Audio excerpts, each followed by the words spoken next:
I'm going to do a little shop update, and there's going to be a bunch of topics that are covered in this. In previous shop updates, you've seen a couple of things.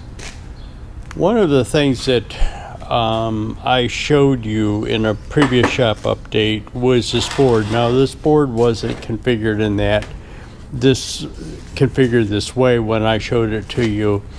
It was just a single board down here with these two slats in here at each end. Now this one is broken off because I used it for something else, but what it is a brace that goes in between the ramps of my trailer, so when I put long stuff on, I can add that brace in on the ramps of the trailer and support the material, the long material in the center using that board. Well, it worked fine without this board on here. Well, it worked fine. It would work fine with the board on it, but that's not the issue. If the first thing is I always wanted to make it out of metal, but I wanted to try it out using wood to begin with, just to make sure that it worked, the concept worked, etc. So what happened is with this single piece down there, and sitting like a 4x4 on top of it to get it to the right height, because the material on the trailer bed was sitting on a 4x4. The top of the ramps, when they're folded up, are the same height as the trailer bed. So to get this up to the bottom of the material, I had to set a 4x4 on it. What the problem was is being a single span of this board did not support it well. It bowed. The board bowed. So I thought, well, what I'll do is just add another board on top of it. Well, that was all good, except for the fact that I can't get it up into the storage spot of the trailer. Underneath the trailer, you have the I-beam for the trailer, and the trailer decking sits up there like that. You have cross supports that come out to the edge, and this is the edge. Well, there's bracing that goes up to them cross supports off of the I-beam, and what I did was just slipped it in there. Now, when it was a single board, I could slip it in. These things are like maybe 2 feet apart, these cross braces. So what I would do is slip this over that thing and kind of tuck it up over, and then just slip it up in. But when it was doubled, it was too thick, and I couldn't, it was too thick, and it would jam against here or jam against the I-beam.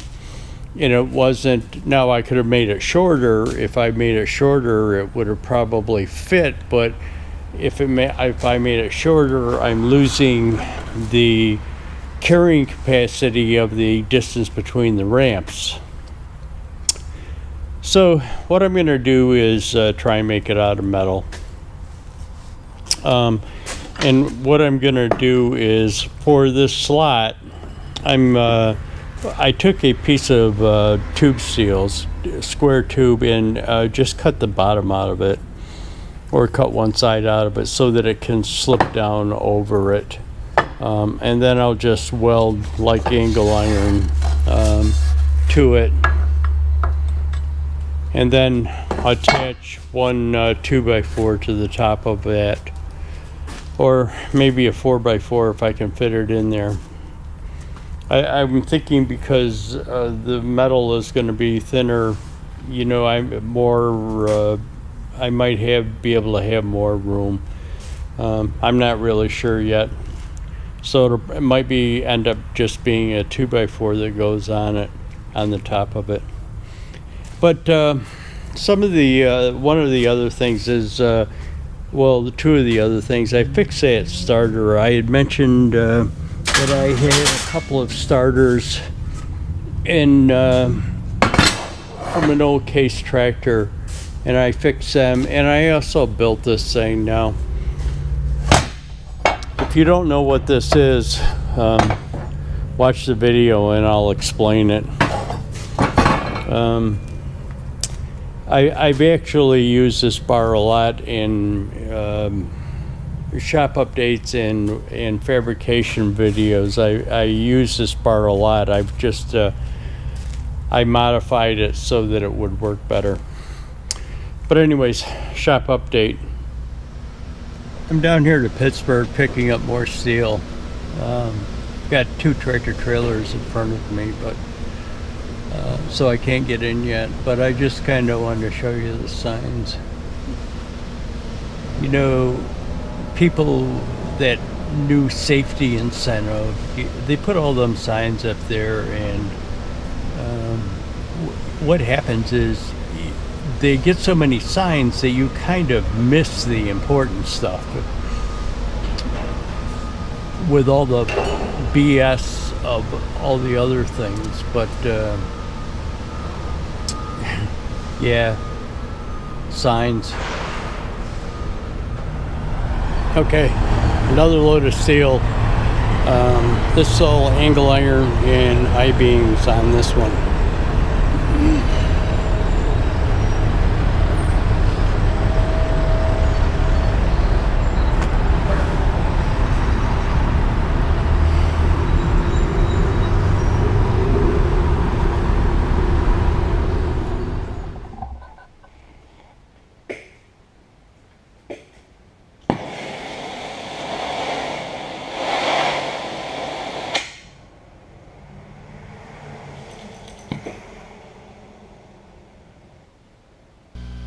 This is my grandson here brazing the second one. This is kind of like the Tom Sawyer Huckleberry Finn phenomenon. I had brazed the first one. He was in the shop working on a project for himself for his work, and saw me doing it and decided he wanted to try and do the second one. So here we are just brazing it, or here he is just brazing it. I'll explain it more in the next clip.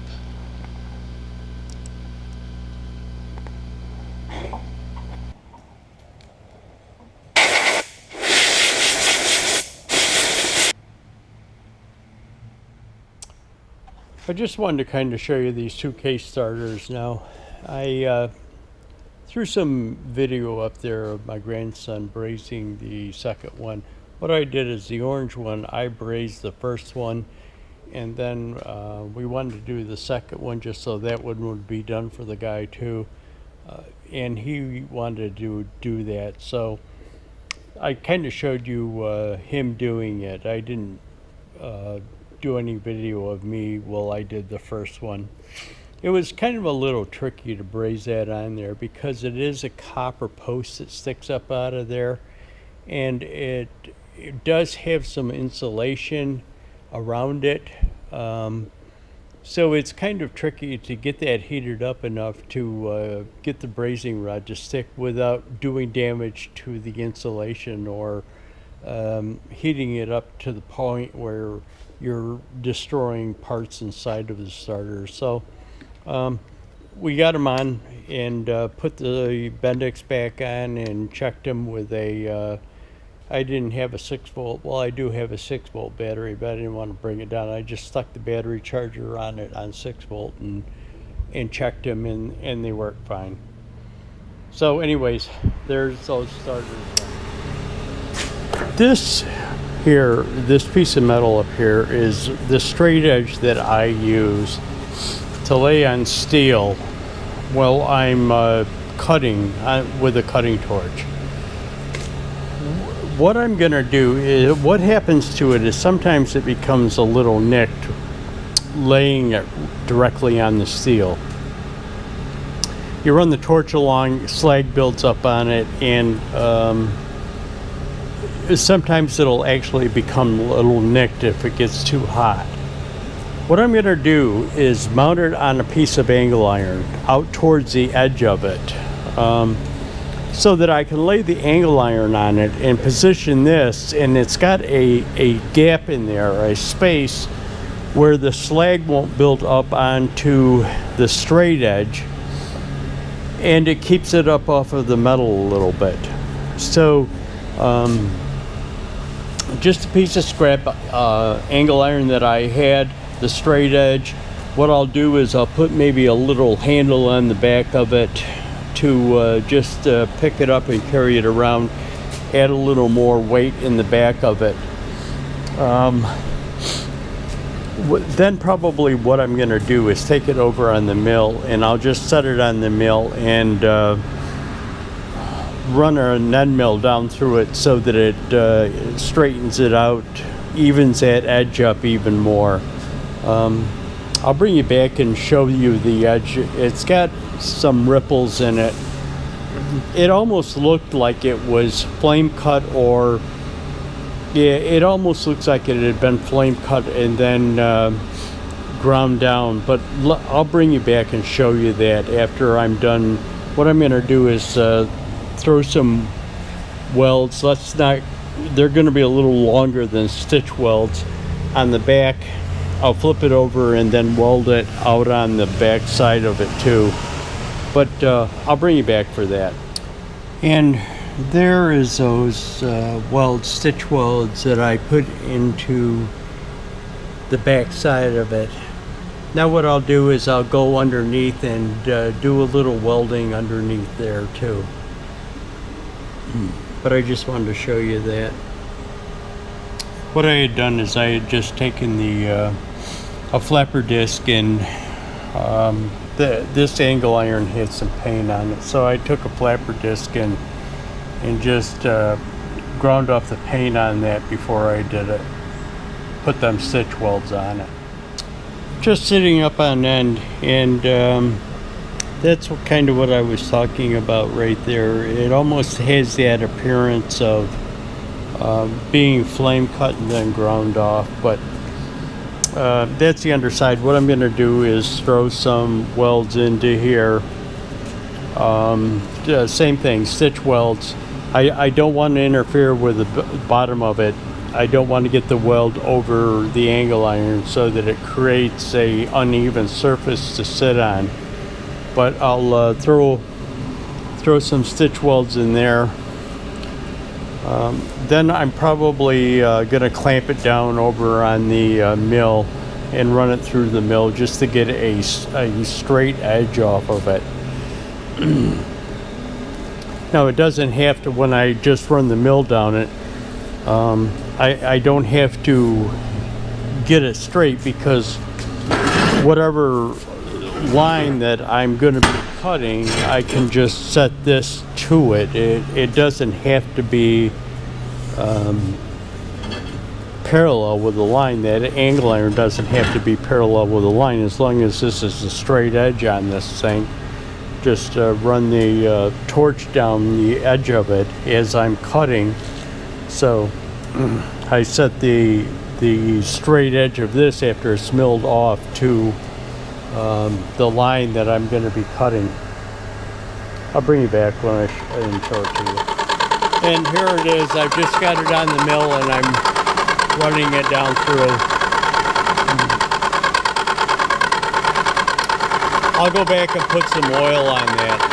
Just taking a very light cut on the thing, just enough to straighten it out and parallel it up. If you kind of look at the bar in relationship to the angle, the bar is cocked back a little bit. So what this is doing is not only straightening the edge up, but it's also making it parallel to the bottom surface of the angle iron, so that when it sets, it'll be straight down on it. Not that it's going to make a big difference on it. As long as it's straight, you can adjust it. But I might speed this up a little bit, kind of going really slow, but I'm going to just increase the speed of it, the feed rate of it.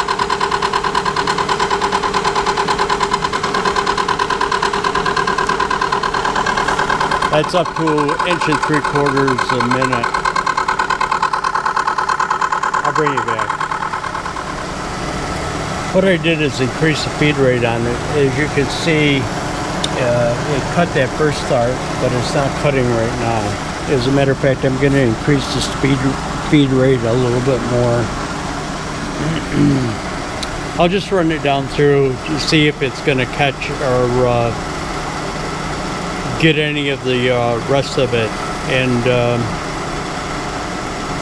then I'll bring it back when I'll bring it back and reset it. Yeah, see what it's doing? It's starting to cut again. So what I'm going to do is I'll bring it back when I'm done. Okay, there it is, finished. I just took a flipper disc and kind of rounded over those top edges because they were really sharp from the milling process. Took that piece of it's a piece of rebar that I had laying around. I just bent it and tacked it on the back for a handle. Also, it'll add some weight to it. You want it pretty sturdy. When you, if you have a lot of mass to it, it won't move when you're got the cutting torch on it. Now, most of the time I'd probably be clamping it down, but if there was a case where I didn't need to, there's probably enough mass, if you're careful, that it won't move.